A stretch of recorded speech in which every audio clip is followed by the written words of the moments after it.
Bonjour à tous, je vous propose aujourd'hui une petite vidéo sur l'origine des mots. Et ce mot que j'ai envie de vous faire découvrir, c'est le mot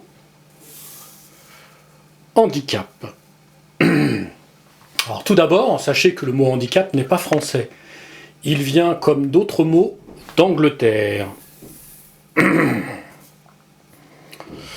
Pays qui est juste au-dessus de la France.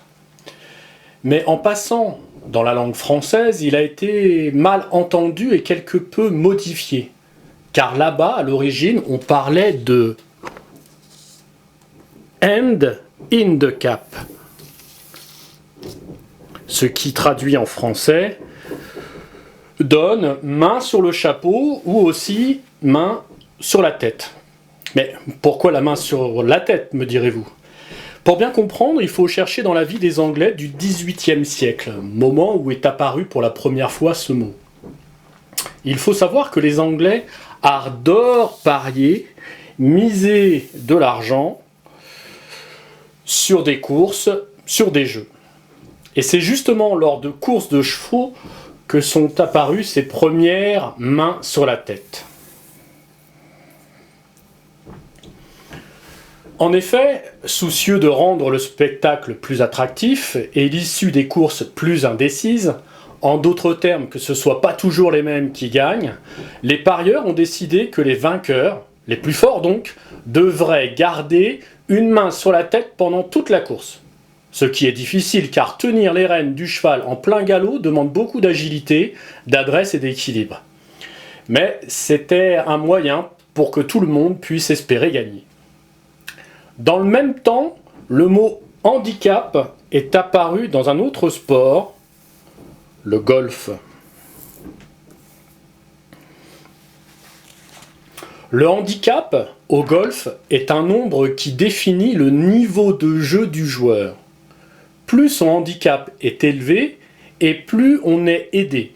Et au contraire, moins son handicap est élevé et plus on est défavorisé. Cela se traduit simplement sur le terrain en un départ différent selon le niveau de jeu, mais également un nombre de coups différents, toujours selon son niveau de jeu, pour atteindre le trou. Alors, petite précision, à niveau de jeu équivalent et donc à handicap identique, les femmes partent de plus près. Il ne s'agit pas d'une discrimination, loin de là, mais là encore d'équité.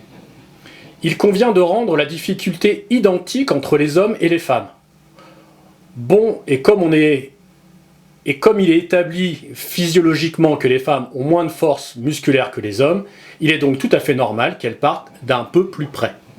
Ainsi, sur le dessin, on peut voir que les nouveaux joueurs, les débutants, ceux qui apprennent, partent des départs les plus proches du drapeau. À savoir du point orange pour les femmes et du point bleu pour les hommes.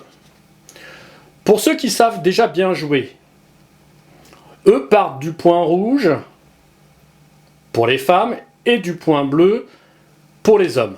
Vous remarquerez que d'ailleurs l'écart entre les deux est moins important que chez les débutants, qui est beaucoup plus grand.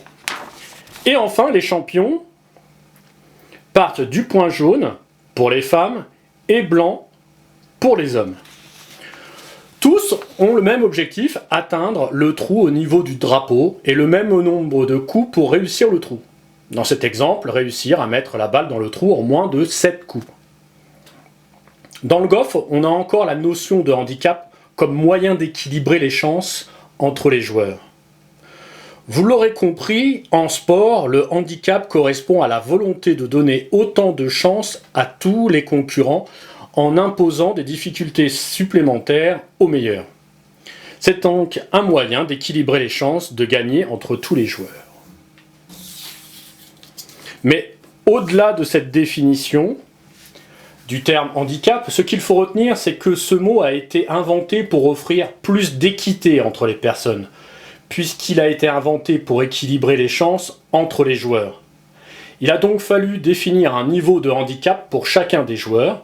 Cela sous-entend donc que tous les joueurs ont un handicap différent, et que Pour connaître son niveau de handicap, il convient dans un premier temps de se confronter les uns aux autres, ensuite de reconnaître son niveau, pour enfin essayer de le réduire pour être au plus performant dans cette course qu'offre la vie. Voilà pour l'explication de l'origine du mot handicap. J'espère que cette vidéo vous aura instruit, intéressé, qu'elle suscitera des questionnements et des échanges entre vous. N'hésitez pas d'ailleurs à me faire connaître vos réactions, car pour paraphraser Stephen Hopkins, un célèbre astronome anglais contemporain, les plus grandes réussites de l'humanité sont venues en discutant, les plus grands échecs en ne se parlant pas. Et donc, dans cette période d'isolement où nous sommes tous dans l'incapacité de pouvoir nous déplacer selon notre bon vouloir, c'est à travers l'échange et le partage que l'on dépassera dans un premier temps ce confinement qui nous handicape tous. Au revoir.